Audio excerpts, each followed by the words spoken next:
주에 이어서 우리가 마태복음 27장에 이제 45절부터 마지막 절까지 보도록 하겠습니다. 32절부터는 이제 십자가에 못 박히시고, 그래서 이제 오늘 45절부터는 십자가에 이제 못 박히신 지 3시간이 경과한 시점부터 기록이 되었다고 하겠습니다.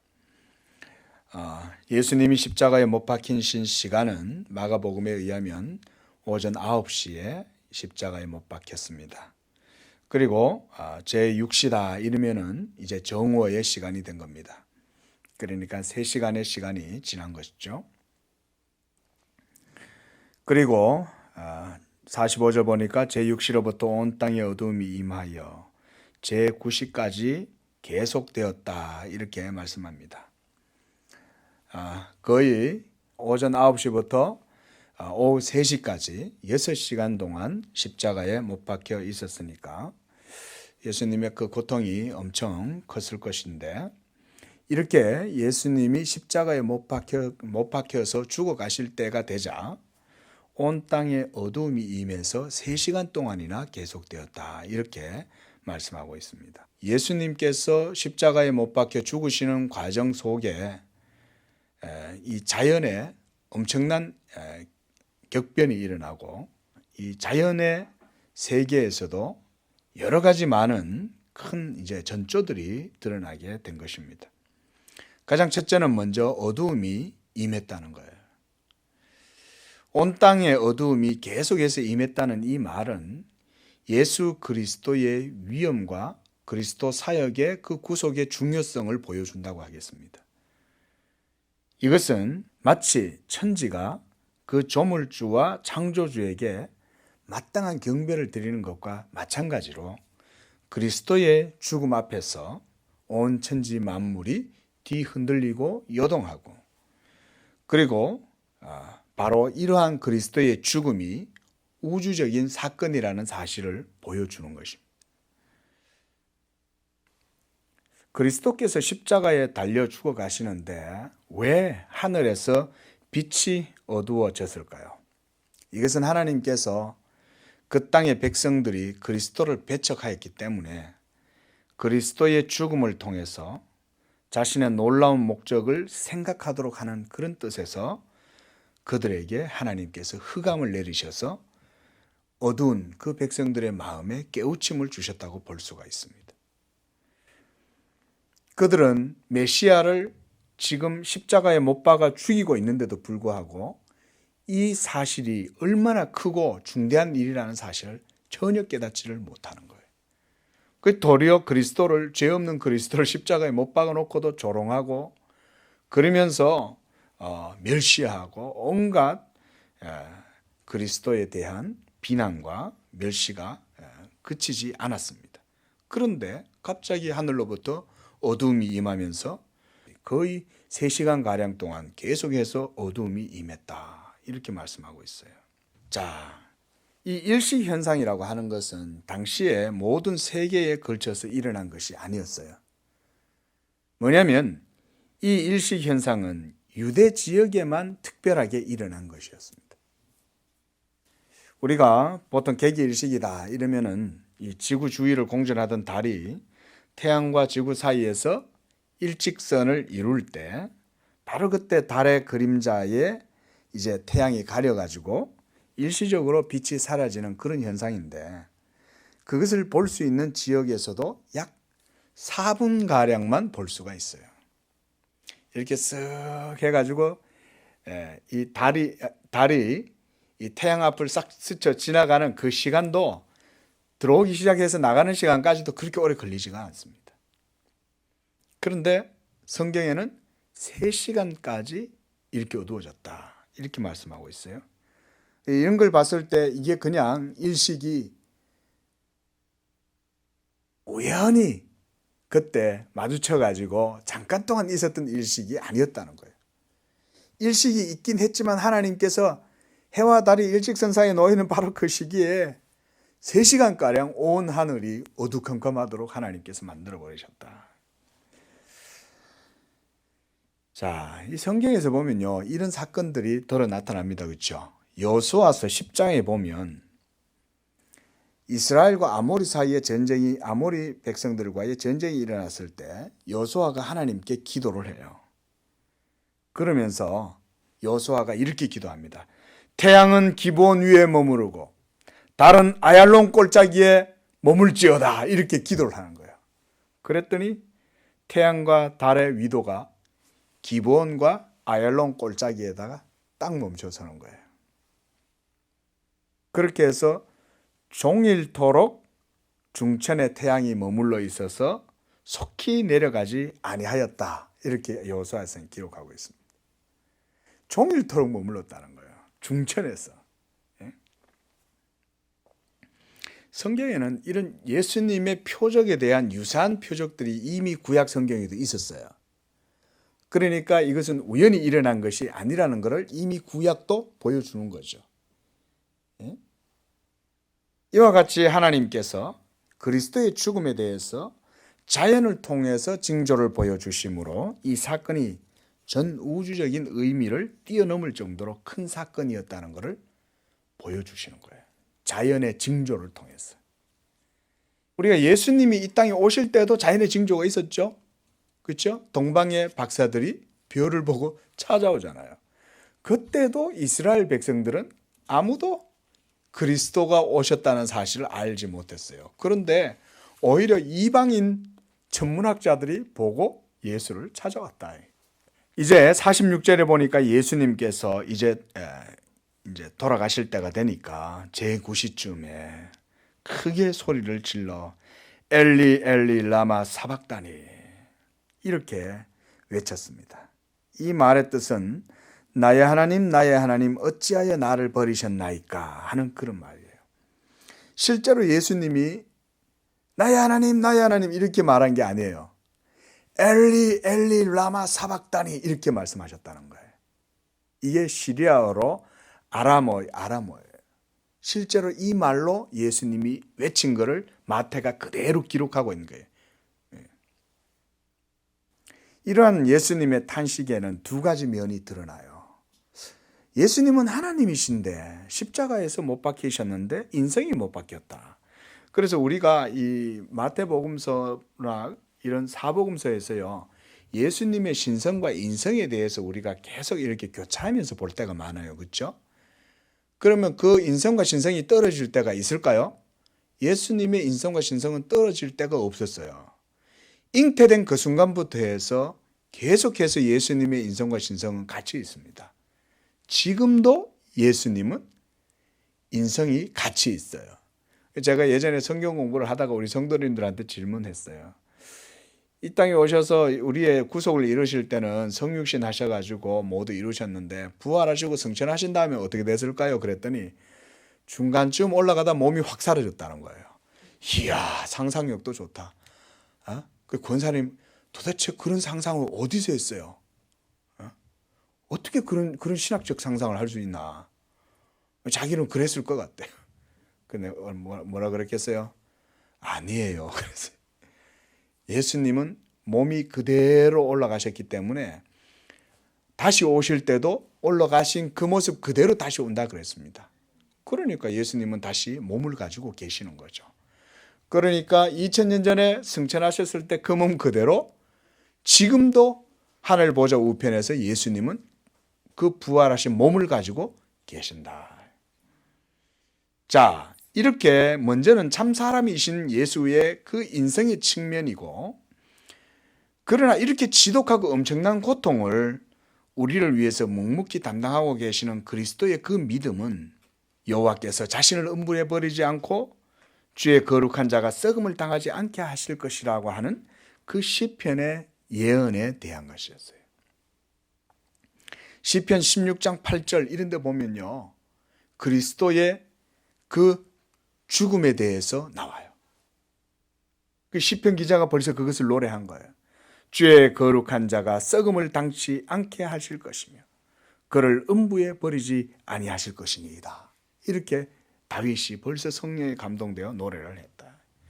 바로 그 말씀을 사도행전 2장 25절과 32절에서 베드로가 인용을 해서 말하고 있죠. 우리가 사도행전에서 봤죠. 그렇죠? 그리고 또 시편 22편은요. 이 그리스도의 고난시로 유명합니다. 그만큼 성령께서는 그리스도께서 장차 당하게 될 그 고난이 모든 시대의 택한 백성들의 영혼을 위한 것이었다는 것을 시편 기자를 통해서 보여주시는 거예요. 자, 시편 22편 6절에서 8절 한번 보십시오.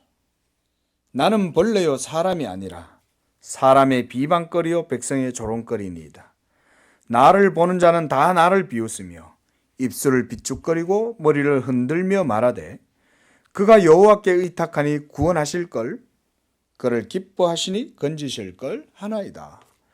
지금 이 시편의 말씀도 예수님이 십자가에 못 박혀 가지고 엘리 엘리 라마 사박다니라고 하면서 소리를 지르니까 그 옆에 있는 군병들이 47절에 이렇게 말하죠.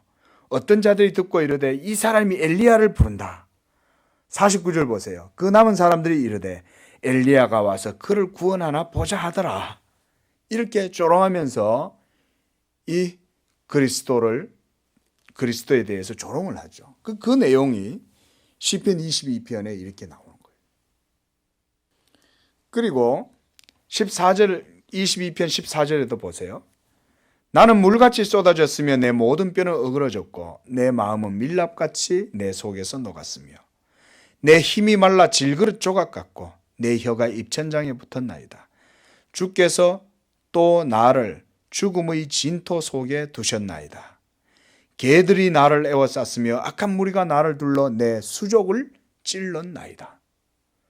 수족이란 말은 손과 발을 찔렀다는 거예요. 그리고 내가 내 모든 뼈를 셀 수 있나이다. 그들이 나를 주목하여 보고 내 겉옷을 나누며 속옷을 제비 뽑나이다. 이 내용이 예수님이 십자가에 못 박혀 죽으실 때 그 예수님의 속옷을 가지고 군병들이 이거 누가 할래? 이러면서 서로 이제 제비뽑기를 하는 거예요. 그래서 제비뽑기에 걸리는 사람이 그 속옷을 자기 걸로 가진다. 그러면서 그 일들에 대해서 예언을 하는 거예요. 자, 이런 성경의 구약 성경에서 그리스도 고난에 대한 예언이요 적지 않게 있습니다. 또 이따 볼 거예요. 앞서 말씀드렸던 시편 16장에서도 나오고 그 다음에 지금 시편 22편에서도 나오죠.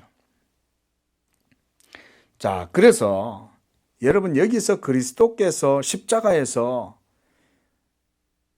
하나님 아버지께 버림을 받았다라고 하는 이 말은 그저 허구적으로 늘어놓는 말이 아닌 거예요. 실제로 하나님께서 그리스도를 바로 우리의 죄를 위한 희생제물로 십자가에서 죽도록 내버려 두시는 거예요. 그렇게 작정하셨기 때문에 예수께서 지금 이렇게 말씀하는 거예요. 나의 하나님, 나의 하나님, 어찌하여 나를 버리셨나이까? 하나님이 자신을 버리셨다는 이것은요, 그냥 어떤 다른 의미에서 하는 말이 아니에요. 실제로 하나님이 예수님을 내버려 놓으신 거예요. 그렇게. 그러면서도 여러분 여기서 우리가 기억해야 될 게 있습니다. 이렇게 예수님이 하나님께 지금 버림을 당해서 십자가에 못 박혀서 죽임을 당하고 있지만 그러나 그럼에도 불구하고 그리스도는요. 죽어가는 그 상황 속에서도 하나님을 의지했다는 거예요. 무슨 얘기냐면 내가 죽어도 그가 나를 음부에 거두지 아니하시고 다시금 나를 살려내실 것이라는 것에 대한 그 믿음을 가지고 있었던 거예요. 이것이 바로 그리스도의 믿음이었다.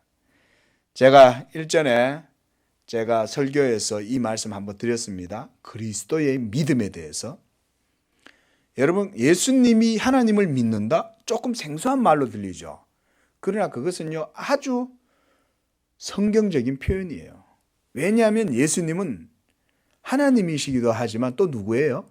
사람이시잖아요. 사람이기 때문에 그는 또한 하나님을 믿는 거예요. 그런데 이때 믿음은 하나님과 죄인 사이의 중보자로서 우리 죄인들을 위해서 하나님 앞에서 중보자의 직분을 감당하는 그 믿음이죠. 그래서 하나님께서 실제로 예수 그리스도와 계약을 하시는 거예요. 만세전에. 그러면서 아들아, 내가 너를 모든 열방 위에 뛰어난 자가 되게 하겠다. 모든 이름 위에 너를 뛰어난 이름이 되게 하고 모든 무릎이 너에게 무릎을 꿇게 하겠다. 너는 가서 내 백성을 구하라. 그렇게 해서 예수님이 아버지의 뜻을 따라서 이 세상에 오신 거예요. 그리고 예수님은 성육신 하셔서 요셉의 아들로 마리아의 아들로 성장하시면서도 하나님이셨기 때문에 그리스도는 하나님에 대한 믿음을 가지고 인성을 갖고 하나님을 섬겼다라고 우리가 이렇게 말하는 거예요. 그게 바로 예수님의 인성에 대한 얘기. 자, 그래서요, 그리스도의 절규의 외침은 오로지 우리의 죄를 하나님 앞에서 친히 담당하고 계시는 그런 중보자의 외침이었어요. 하나님께서는 그리스도의 하나님이시요, 그는 하나님의 유일하신 아들이셨지만 하나님께서 아들로 하여금 이 고난을 당하게 하셨으므로 그가 지금 견디기 어려운 이 고통을 토로하는 것은 육신을 가진 그리스도에게 있어서 너무나 당연한 거예요. 그래서 어떤 분들은 이렇게 생각해요. 아니, 예수가 뭐 이렇게 아프다고 그래. 그거는 그리스도의 인성에 대해서 오해를 하는 거예요. 그게 아니에요. 오히려 여기서 어찌하여 나를 버리셨나이까 라고 이렇게 큰 고통과 절규와 외침을 하는 이유는 철저히 우리를 위해서 성육신 하셔가지고 그 몸으로 우리 대신 형벌을 당하시기 때문에 그렇게 죽음의 공포와 괴로움 앞에서 하나님께 외치는 그 외침이었던 거예요. 이건 우리를 위한 외침이었다고도 볼 수 있어요. 물론 그리스도 자신이 아프고 고통스러워서 외친 것이지만 결국 그리스도는 그 고통 속에서도 우리를 생각하고 계셨다는 거예요. 그러면서 그 속에서 여호와는 나를 음부에 버리지 아니하실 것이다. 나를 다시금 이끌어내실 것이다. 이것에 대한 하나님께 대한 믿음을 여전히 가지고 있었다는 것을 보여주는 것입니다. 우리가 받아야 할 그 징계와 형벌과 저주와 고통을 그리스도께서 하나님과 화해의 대가로 자신의 몸을 바치셨을 뿐만 아니라 우리가 당해야 될 지옥의 고통, 이 사망의 고통, 그래서 제가 저번에도 말씀드렸어요. 지난주에도. 예수님이 이 사망의 그 뿌리까지 완전히 다 경험하시는 거예요. 그렇지 않고서는 여러분 사망을 완전히 제거할 수가 없어요. 암을 제거하려면 뿌리까지 다 뽑아내야 되잖아요. 그렇죠? 그래서 종양을 제거한 다음에 방사선 치료, 약물 치료를 해가지고 암세포 뿌리 끝까지 다 없애려고 가진 애를 쓰죠. 그래도 어렵지만, 그러나 전 우주적인 이 사망의 저주의 이 기운을, 이 권세를 완전히 뿌리까지 뽑아내려면 예수가 친히 죽음을 통해서 이 사망의 뿌리 깊은 것까지 다 자기가 담당하셔야 되는 거예요. 또 그렇게 한 사람의 죽음이 온 우주적인 사망의 권세를 모두 다 삼켜버릴 정도로 그런 사망을 경험하려면 그는 사람이실 뿐만 아니라 또한 어떤 분이셔야 돼요? 하나님이셔야 되는 거예요. 그래서 우리를 구원하실 수 있는 분은 사람이시요 하나님이신 예수 그리스도밖에 없는 거예요. 그래서 사도 바울은요, 사망이 이김에게 삼킨 바 되었다 이렇게 말해요. 사망이 데스, 이 사망이 이김에 삼킨 바 되었다. 이김이란 그리스도의 부활을 말하죠. 이 그리스도의 부활하심을 통해서 그리스도가 지옥 끝까지 경험했던 그 모든 사망, 음부의 권세를 뿌리까지도 완전히 근절시켜 버렸다는 거예요. 완전히 죽여버렸다는 거예요. 사망을 죽이셨다는 거예요, 예수님이. 할렐루야. 여기서는 큰 아멘이 나와야 되는 거예요. 여러분들의 그 죽음의 뿌리를 여러분들 뽑아낼 수 있습니까? 우리 다 지금 오늘 우리 성도님께서 저보고 머리가 많이 희끗해지셨습니다. 누구도 예외가 없죠. 다 점점 이 세포가 죽어져 가는 거예요. 그런데 여러분, 우리는 이미 예수 그리스도의 십자가로 말미암아 이 사망이 우리에게서 모두 다 제거된 줄로 믿으시기 바랍니다. 여러분, 죽음이 우리를 못 삼켜요. 예수 십자가의 그 부활의 능력이 이미 우리 속에 있는 거예요. 자, 이렇게 47절에서 보니까 49절까지 십자가의 그 군병들이 이 예수님을 고의적으로 모욕하고 있어요. 우리가 좀 전에 시편 22편에서 봤듯이 이러한 것들은 벌써 다윗이 성령의 감동을 통해서 미리 예언한 거예요. 여러분, 왜 시편에서 그리스도에 대한 고난에 대해서 이렇게 미리 시편 기자를 통해서 예언을 했을까요? 성령께서. 왜 그럴까요? 그리스도의 고난이 그만큼 예수 믿는 우리 성도들의 구원을 위해서 중요하기 때문에 그런 거예요. 그리스도의 고난당하심 그 자체가 하나님의 의를 이루는 데 있어서 필수적인 진리의 과정이기 때문에 그런 거예요. 그러니까 이 진리의 일을 위해서 성령이 너무나 중요하니까 벌써 그 오랜 세월 전에 다윗을 통해서 예언을 하는 거예요, 미리. 이것이 바로 우리가 또 시편 69편 21절에서도 우리가 이 시편 내용을 볼 수 있어요. 21절입니다. 그들이 쓸개를 나의 음식물로 주며 목마를 때에는 초를 마시게 하였사오니 그들의 밥상이 올무가 되게 하시며 그들의 평안이 덫이 되게 하소서. 그들의 눈이 어두워 보지 못하게 하시고 그들의 허리가 항상 떨리게 하옵소서. 그 다음 25절. 그들의 거처가 황폐하게 하시며 그의 장막에 사는 자가 없게 하소서. 자, 이 가룟 유다에 대한 예언이고요. 자, 이렇게 보면 벌써 시편에서는 이 다 그리스도가 쓸개를 나의 음식물로 주며 목마를 때에는 초를 마시게 하였사오니라고 하는 예언이 나오는데 바로 48절에 오늘 마태복음 48절에 보면 그 중에 한 사람이 곧 달려와서 해면을 가져다가 신포도주에 적시어 갈대에 깨어 마시게 하거늘 이렇게 말하는 거예요. 자, 50절에 이제 예수님께서 운명하실 때가 됐습니다. 예수님께서 다시 크게 소리 지르시고 영원히 떠나시니라. 자, 여러분 이쯤 되면 소리칠 힘도 없을 텐데 그렇죠?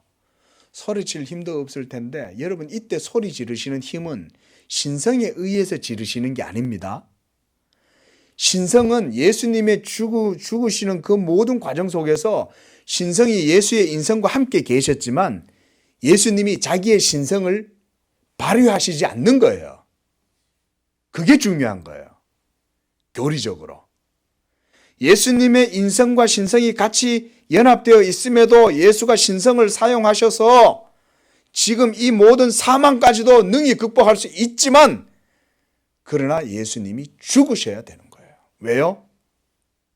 우리를 위해서. 그러니까 예수님이 자기의 신성을 안 쓰시는 거예요. 쓰실 수 있지만 안 쓰시는 거예요. 그러면서 끝까지 소리를 외쳐서 하나님을 향하여 소리를 지르시는 거예요. 그러면서 다 이루었다 이러면서 소리를 지르시는 거예요. 그러면서 예수님께서 누가복음에서는요 이렇게 말해요. 아버지여 내 영혼을 아버지의 손에 부탁하나이다. 아버지의 손에 부탁한다는 얘기는 예수님이 하나님을 믿었다는 얘기예요, 안 믿었다는 얘기예요. 하나님을 믿고 죽는 것까지도 고통스럽고 두렵지만 하나님께 자신을 전적으로 다 내어 드렸다 이 말인 거예요. 그래서 이게 여기서 헬라어로 보면 아페케토 푸뉴마 이 말은 영혼이 떠나시니라라고 이렇게 번역이 되어 있지만 실제로 헬라어로 번역을 하면 원문의 의미로는 영혼을 내어 놓으셨다라고 하는 의미라고 합니다. 영혼은 인성입니다. 그렇죠? 영혼은 신성 아닙니다. 인성이에요. 신성은 영혼 아니에요. 인성이에요. 자, 여러분 그리스도의 이 외침은 그래서 단순한 고통에 대한 절규가 아니었음을 우리가 기억해야 돼요. 아파서 소리 지르는 게 아니에요. 그럴 것 같으면 이제 죽음이 가까웠는데 어떻게 소리를 지르겠냐 이거예요. 사람이. 그렇잖아요. 이 사람이 예수님의 몸은 우리하고 똑같은 몸입니다. 그러니까 이제 그 죽음이 임박했는 사람이 소리를 지른다는 얘기는 끝까지 우리를 위하여 하나님 앞에서 자신을 내려놓기 마지 않으셨다는 거예요. 힘써서 우리를 위하여 외쳤다는 거예요. 우리를 위하여. 이 외침이. 그리고 이 단 한 번의 외침은 영원한 외침이 된 거예요. 영원한 외침. 그래서 이 이후에 역사 속에 예수를 믿게 될 모든 사람들을 위한 하나님을 향한 그들을 위한 외침. 이것 때문에 이 우주적인 외침이 자기의 온 영혼을 쥐어 짜내가지고 지금 소리를 지르시는 거예요. 여기서 참 감사하더라고요. 예수님이 우리를 위하여 이렇게 십자가에서 수고하셨구나. 죽는 그 순간까지도 우리를 위하여 끝까지 하나님께 우리 영혼을 위하여 외치시는 거예요. 그래서 여러분, 이 의로운 자의 외침 때문에 우리의 모든 죄가 하나님의 공의로운 심판과 저주와 형벌 앞에서 다 가리움을 받게 된 거예요. 이게 복음이에요. 아버지의 사랑, 자기의 아들 독생자 예수 그리스도를 외면하시기까지 그를 죽음에 내버려 두시고 그를 고초를 당하게 하셨지만, 또 하나님의 아들께서는 우리를 향하신 하나님 아버지의 사랑을 따라서 자기에게 주신 자들을 끝까지 사랑하셨던 거예요. 결국은 여러분 보세요. 십자가에서는 하나님 아버지의 사랑도 거기에서 드러나고, 예수님께서 또한 아버지의 사랑을 따라서 자신을 모두 다 내어놓기까지 우리를 위하여 순종하시는 거예요. 그것 때문에 우리가 구원받는 거예요. 누가 내가 믿었기 때문에 구원받는다고 말하면 그래서 우리가 그걸 잘못됐다고 말하는 거예요. 내가 믿어서 구원받는 게 아니라 믿음조차도 하나님의 은혜로 주시는 선물이다. 이걸 모르고 내가 믿는 믿음이 대단하다고 착각을 해갖고 내 믿음조차도 공로로 생각하는 것은 여러분 성경을 잘못 생각하는 겁니다. 믿음은 내 공로가 될 수 없어요. 여러분들이 아무리 하나님을 뜨겁고 열심히 잘 섬겨도 그 믿음 때문에 구원받는 게 아니에요.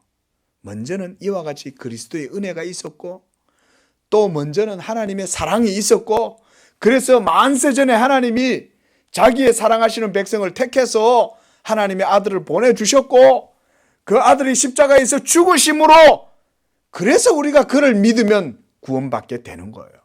그런데 그를 믿었다고 그걸 내 믿음이라고 하면 되겠냐 이거예요. 하나님의 택하심에 찬양해야 되고, 그리스도가 나를 위하여 죽으시고 이루신 그 의를 위하여 우리가 찬양하고 감사해야지.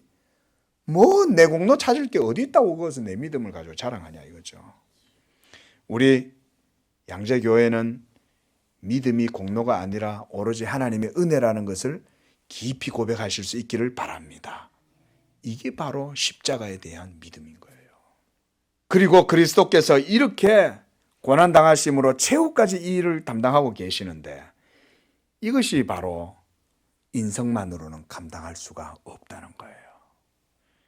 왜냐하면 그리스도께서 자신의 능력으로 사망의 권세까지 정복하실 수 있지만 하나님의 의를 이루기 위해 철저히 낮아지시고 자기를 비우시고 친히 그 몸으로 우리 죄를 위한 하나님 앞에서 화목 제물이 되시고, 그래서 우리를 위한 의를 이루신 것입니다. 이렇게 십자가에서 예수님이 모든 걸 다 이루시고 딱 숨이 멈추고 그 영혼이 돌아가시자 놀라운 일이 일어났어요. 51절에 보니까 성소에 있었던 이 솔로몬 성전이죠. 이 성전의 휘장이 위로부터 아래로 찢어졌다. 그래서 둘이 되었다 그랬어요. 여기서 위로부터 아래까지 찢어져서 둘이 됐다는 얘기는 완전히 갈라졌다는 얘기예요. 아직 붙어 있으면 하나가 이렇게 찢어져 있는 상태겠지만 그게 아니라 하나님께서 위에서부터 아래로 찢은 거예요. 이 성전의 휘장의 두께는요, 약 8에서 9인치 정도 됩니다. 두께가. 엄청 두껍죠. 이만한 거예요. 그러니까 이거는 포크레인이 와서 뜯어도 엄청난 두께인 거예요. 이게 8, 9인치면. 어떤 분은 뭐 15cm 정도다 이랬는데 대략 그 정도가 되는 거예요. 한 20cm 정도 사이에.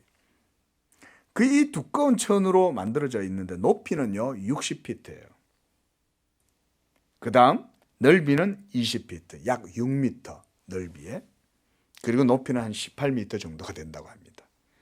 이게 바로 지성소와 성소를 구별하는 그 휘장인 거예요. 그 여기는요, 대제사장이 1년에 한 번 대속죄일에 이 피를 가지고만 들어갈 수가 있어요. 그것도 1년에 한 번만 들어갈 수 있어요. 그만큼 이건 뭘 의미합니까? 이 휘장은 하나님께로 나아갈 때 이 휘장이 가로막고 있어서 아무렇게나 하나님 앞에 나갈 수 없다는 걸 보여주는 거죠. 휘장이. 그 대제사장도 그냥 못 들어갑니다. 철저한 율법 의식을 통해서 저 양의 피로 정결케 된 다음에야 들어가는 거예요. 그리고 그 속에 들어가서도 불경을 저지르면 그 지성소 안에서 대제사장조차도 죽임을 당하는 거예요. 그래서 대제사장이 들어갈 때 죽을 수 있기 때문에 다리에다가 방울을 달고 들어가요. 그 안에서 이렇게 의식을 치르고 있을 때 딸랑딸랑 그럴 거 아니에요. 그럼 살아있다 이건 거예요. 죽으면 꺼내야 되잖아요. 그러니까 다리에다가 이 로프를 묶어가지고 들어가는 거예요. 그게 구약시대의 휘장이었습니다. 여러분, 이처럼요, 전능하시고 공의로우시고 거룩하신 그 영광스러운 하나님의 보좌 앞에 죄인이 함부로 범접할 수 없다 이 말인 거죠. 그게 휘장이 보여주는데 예수님이 죽으실 때 하나님께서 이 휘장을 찢어버리신 거예요. 이제는 이렇게 율법의 시대의 모든 의식이 철폐되었을 뿐만 아니라 하나님께서 친히 예수 그리스도의 몸된 그 성도들을 이제는 자신에게 영접하도록 하늘의 문을 그리스도의 죽으심을 통해서 열어놓았다는 것을 이 휘장이 찢어진 사건이 우리에게 보여주는 거예요. 할렐루야! 우리는 이제 하나님 앞에 감사함과 즐거움과 자유함으로 기쁨으로 나아갈 수 있는 줄로 믿습니다. 그래서 사도 바울은요, 예수 그리스도를 믿고 이 복음의 은혜를 믿는 사람들은 더 이상 율법 아래에서 노예의 심정으로, 노예의 두려움으로 하나님을 섬기는 게 아니라 아버지라고 부르면서 하나님을 섬긴다는 거예요. 하나님은 아버님이 아니고 아빠다. 이게 두려운 하나님이 아니니까. 우리 건우가 저한테 아버님 그러겠어요? 아빠 이리 와봐. 어휴, 쬐끄만한 게 그래도 나는 그것도 끌려가요. 자녀니까. 그게 바로 하나님과 예수 믿는 성도들과의 영적인 관계다 이 말인 거예요. 그걸 바로 누가 이루셨어요? 예수께서 자기의 몸을 찢으심으로 성전 휘장을 찢어 놓으신 거예요. 그래서 우리가 이 성전 휘장이 찢어졌다는 얘기를요, 조금 다르게 보면 이 유대인들이 해왔던 그 이스라엘의 외형적인 구약의 율법 제사가 이제는 끝났고 이제부터는 옛날의 제사 지식이 더 이상 소용없다고 하는 그 경고가 되기도 해요. 하나님이 찢었으니까. 그리고 성전 건물과 그리고 그 제사의 그런 모든 의식들의 그림자와 그림자의 그런 본질과 실체가 이제는 실현된 마당에 모든 율법적인 상징은 영적인 의미로 승화되고 바뀌었기 때문이에요. 누가 그걸 하셨어요? 예수가 자기의 몸으로 구약의 모든 율법의 의식과 제사의 의미와 상징과 모형과 그림자 이것들을 모두 다 폐하고 실체와 본질을 이루셨다. 그래서 우리가 한 번 더 찾아보겠습니다. 히브리서 10장 한번 찾아보겠습니다. 19절에서 20절. 그러므로 형제들아 우리가 예수의 피를 힘입어 성소에 들어갈 담력을 얻었나니 그 길은 우리를 위하여 휘장 가운데로 열어놓으신 새로운 살 길이요 휘장은 곧 그의 육체니라 이렇게 말하죠. 그 히브리서에서 바로 이 구약의 성막에 대한 의미를 이 신약적인 의미로 잘 설명을 해주는 거예요. 그러면서 뭐라 그래요? 예수의 피를 힘입어 성소에 들어갈 담력을 얻었다는 거예요. 자, 아까 제가 말씀드렸죠. 1년에 1차 한 차례 대제사장이 그 지성소 안으로 들어갈 수 있었어요. 휘장 뒤로. 지성소에. 그때 그는 뭘 가지고 들어가야 돼요? 양의 피를 가지고 들어가야 되는 거예요. 바로 그 양의 피가 예수 그리스도의 피를 상징하는 거예요. 그러니까 이제는 우리를 대신해서 대제사장이 1년에 한 번 들어가는 게 아니라 예수 믿는 사람들은 누구든지 예수의 피를 의지해서 하나님과 이제는 아무런 거리낌 없이 두려움 없이 오늘 여기서 뭐라 그래요? 성소에 들어갈 담력을 얻었다 그러잖아요. 두렵지 않다는 거예요. 더 이상 성소에 들어가는 게. 왜냐하면 예수의 피가 우리에게 있기 때문에 그런 것입니다. 그래서 휘장은 그래서 예수께서 휘장 가운데로 열어놓으신 새로운 살 길이고, 휘장은 바로 그의 육체다. 자, 이렇게 해서 여러분, 예수님께서 우리를 위하여 새로운 살 길을 열어놓으셨다. 자기의 몸으로. 얼마나 감사한지 몰라요. 자, 그런데 또 놀라운 일이 벌어졌어요. 거기에서도 놀라운 징조가, 이 솔로몬 성전 안에서도 휘장이 찢어지는 이런 징조가 일어났지만, 또 놀라운 사건, 52절. 무덤들이 열리며 자던 성도의 몸이 많이 일어나되 예수의 부활 후에 그들이 무덤에서 나와서 거룩한 성에 들어가 많은 사람에게 보이니라 그랬어요. 여러분, 이 특별한 사건은 그리스도께서 이 사망의 감옥에 들어가신 것이 거기에 갇혀서 노예살이를 하고 있는 자들을 모두 해방시키기 위함이라고 하는 것을 보여주는 증거가 되고 전조가 되었어요. 이게 무슨 말인가? 얼핏 읽으면 여러분들이 무슨 말인가? 약간 좀 잘 안 와닿는 이유가 뭐냐면, 어떻게 죽은 사람들이 일어나가지고 살아났나? 이게 여러분들이 이성적으로 잘 안 받아들여서 그런 거예요. 지금 여러분 읽어보니까 어떠세요? 무슨 얘기지? 성도의 몸이 일어나서 무덤에서 나와서 거룩한 성에 들어갔다? 뭔 얘기인가? 이것은요, 그리스도께서 죽으셨을 때에도 어떤 일이 났어요? 막 온통 천지가 다 진동하잖아요. 그 하나님, 이 그리스도의 죽음이 온 땅을 뒤흔든다는 얘기는 뭐냐면, 지옥의 옥토조차도 뒤흔들어서 깨트리신다, 이 말인 거예요. 그리스도의 죽음이. 그리고 그렇게 진동이 일어났는데 3일 후에 예수께서 부활하시는 그때에 죽었던 자들이 그리스도의 부활할 때 같이 무덤에서 부활을 했다, 이거예요. 이 상징이 보여주는 것은 뭐냐면, 그리스도의 죽음이나 부활은 그리스도 개인적인 것에 국한되는 것이 아니라는 거예요. 이 그리스도의 죽으심과 부활하심은 모든 신실한 성도들에게 생명의 향기를 불어넣어 주는 것이 바로 이런 전조를 통해서 드러나는 거예요. 그래서 이렇게 다시 되살아난 이들은, 근데 여기서 우리가 질문을 이렇게 할 수 있어요. 왜 그렇다면 교회에 속한 그 모든 성도들의 몸 전체가 그럼 부활하지 않았냐? 아브라함과 다른 사람들도 많잖아요, 구약에. 왜 그들은 부활 전체를 하지 않았을까? 이런 질문을 할 수가 있는데, 우리가 그건 이렇게 얘기할 수 있어요. 그것은 아직 그리스도의 구원의 때가 완전히 다 무르익지 않았던 거예요. 그렇죠? 아직 우리 때까지 복음이 다 전해져야 되잖아요. 그렇죠? 2000년 후에. 그리고 앞으로도 예수를 믿을 사람들이 있잖아요. 그러니까 그들을 위해서 전조를 보여줬다고 볼 수가 있는 거예요. 그 그리스도의 부활하심은 장차 믿게 될 그들에게도 이 부활 사건, 이 성도들이 일어난 사건은 일종의 소망을 주는 거죠. 앞으로 우리도 그와 같이 부활하게 될 것이다. 그리고 이 모두가 소망할 수 있는 새 생명을 당시에 그리스도가 부활하던 그 시점에 몇몇 사람들을 통해서 미리 하나님께서 공표해 주신 거예요. 보여주신 거예요. 그 사건이. 이렇게 몇 사람을 본보기로 제시해서 마지막 날에 모든 성도가 부활에 대한 소망으로 불타게 하는 뜻에서 하나님이 이와 같은 역사를 일으키신 거예요.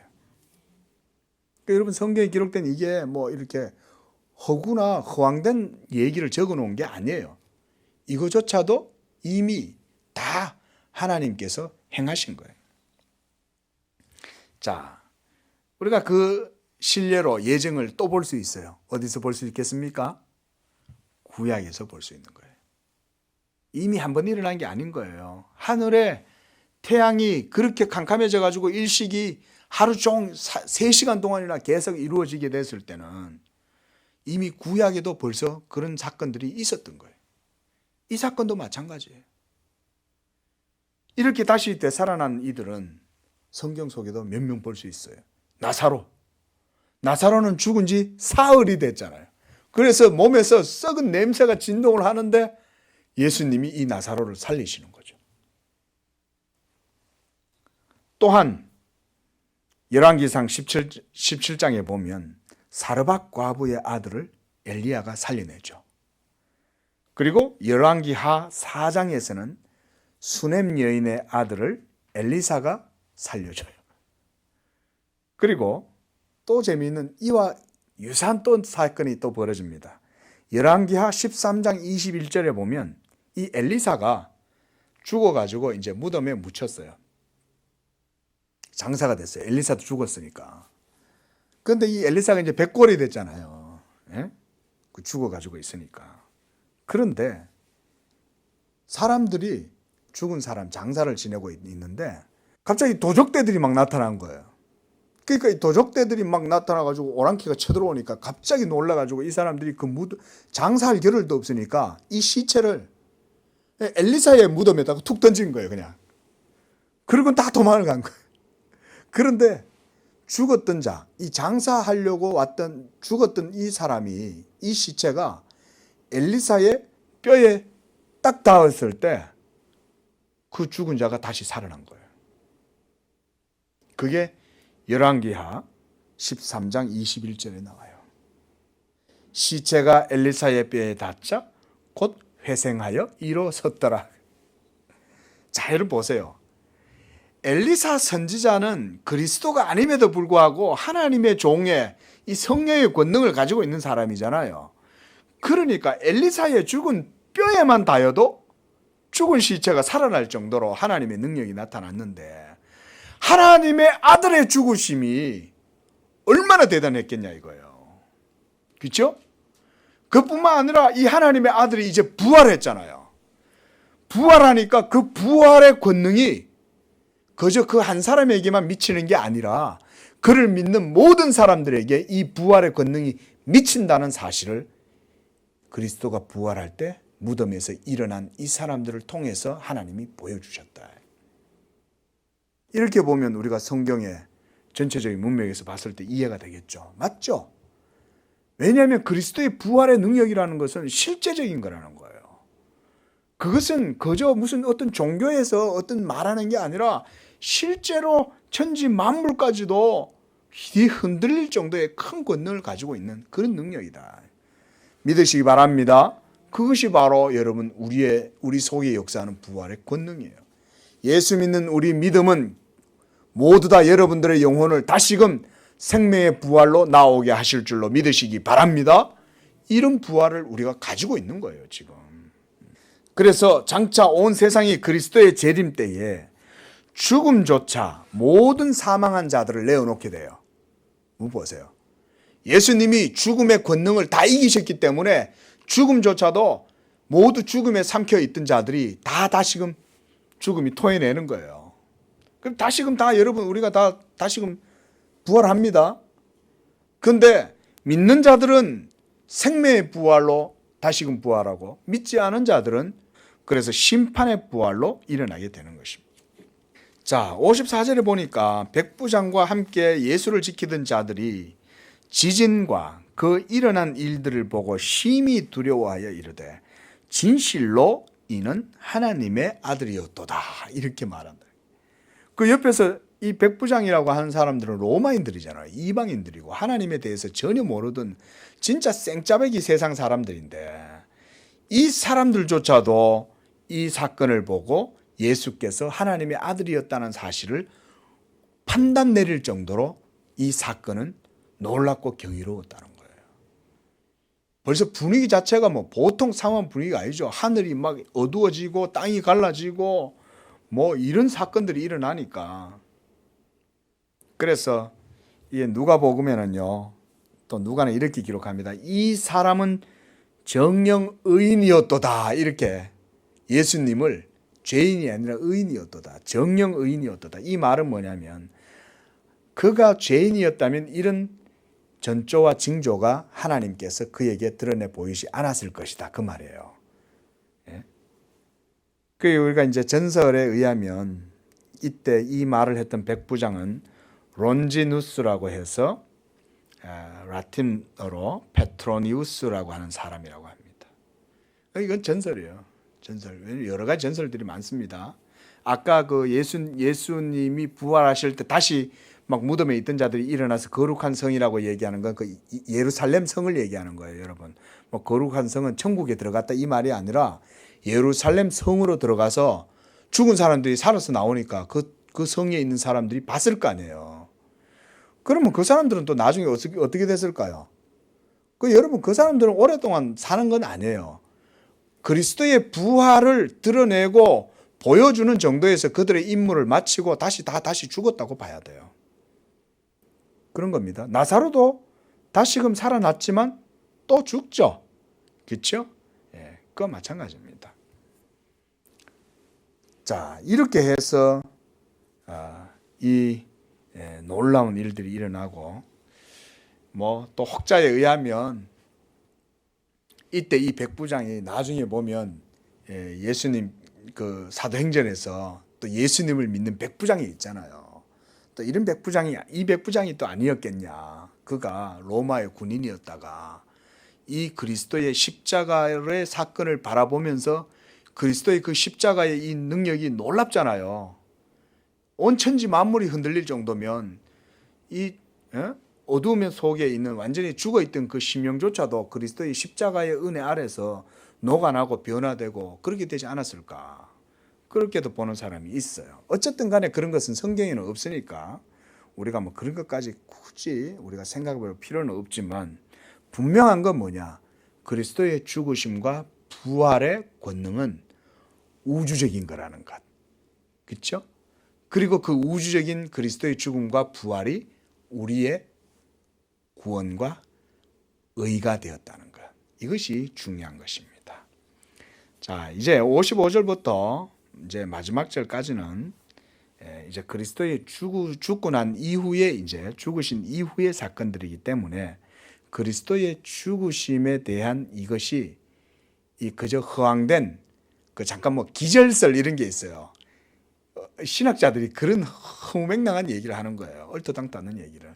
예수가 죽었는 게 아니라 너무 고통스러워서 기절했다. 죽은 줄 알았는데 알고 살았다. 뭐 이런 식의 얘기를 하는데, 이 이후의 사건은 뭘 우리에게 보여주냐면 그리스도가 진짜 죽었다는 것을 보여주는 거예요. 뭐 때문에 이걸 기록했을까요? 그의 죽으심이 우리의 구원이 되기 때문에 이걸 기록하는 거예요. 왜냐하면 그거 안 죽으면 우리가 구원이 못 받는 거예요. 그렇죠? 그래서 57절에 보면 55절에 갈릴리에서부터 예수를 섬기고 따라왔던 많은 여자가 멀리서 다 이 사건을 지금 쳐다보고 있는 거예요. 예? 골고다 언덕에서 십자가에 못 박혀 있는데 이 여인들이 뭐 이렇게 한 50m나 한 100m 바깥에서 이렇게 서서 멀리서 계속 그 예수님의 십자가에 달려 있는 걸 애통해하면서 눈물 흘리면서 보고 있었겠죠. 자, 이제 그 증인들에 대한 얘기예요. 그게 이제 56절에 막달라 마리아, 또 야고보와 요셉의 어머니 마리아, 세베대의 아들들의 어머니도 있더라. 그리고 57절에 이제 저물었을 때에 아리마대 부자 요셉도 나타나요. 이 부자 요셉, 아리마대 요셉이라는 사람은 마가복음 15장 43절에서는요, 소개하기를 존귀한 공회원이고 하나님의 나라를 기다리는 자라고 이렇게 소개를 해요. 이 사람은 이스라엘 유대의 종교의 지도자고 유명 인사인 거예요. 공회원이니까. 그리고 누가복음 23장 50절에서 51절에 보면 누가는 이 사람을 의로운 사람이고 예수에 대해서 그 공회가 예수에 대해서 부당한 판결을 내릴 때 이 사람은 반대를 한 사람이에요. 그만큼 이 사람은 담대한 사람이죠. 부자지만 자기의 기득권이라든가 이런 거를 생각 안 한 거예요. 하나님의 나라를 기다리고 경건하게 그리스도가 하나님의 의로운 자라는 것을 알고 그를 변호하고 도와주고 그랬던 사람입니다. 그게 바로 이 사람에 대해서도 이사야서 53장 9절에서 예언을 하고 있어요. 자, 이런 것들이 모두 다 구약이 이제 우리가 이런 사건들을 통해서 그리스도의 이 죽으심에 대해서 부활하심에 대해서 미리 다 예언했다는 걸 알 수가 있습니다. 이걸 왜 하나님이 구약에 다 예언을 했을까 이거예요. 이걸 우리가 기억해야 된다는 거예요. 그것은 우리로 하여금 예수의 죽으심과 부활은 바로 하나님의 율법과 선지자들이 미리 벌써 약속하고 그리고 예언하신 그것을 이루는 것에 있다는 걸, 그걸 보여주는 거예요. 우리의 구원을 위해서 하나님이 그렇게 미리 다 보여주시는 것이죠. 하나님 참 친절하시죠, 그죠? 미리 다 알려주시잖아요. 그래서 이 요셉이 담대히 빌라도한테 가서 시체를 달라. 그래서 예수님의 시체를 가지고 장사를 합니다. 그 여러분, 이 사건 때문에 이 아리마대 요셉이 이사야서 53장 9절에서 벌써 예언이 되어져 있어요.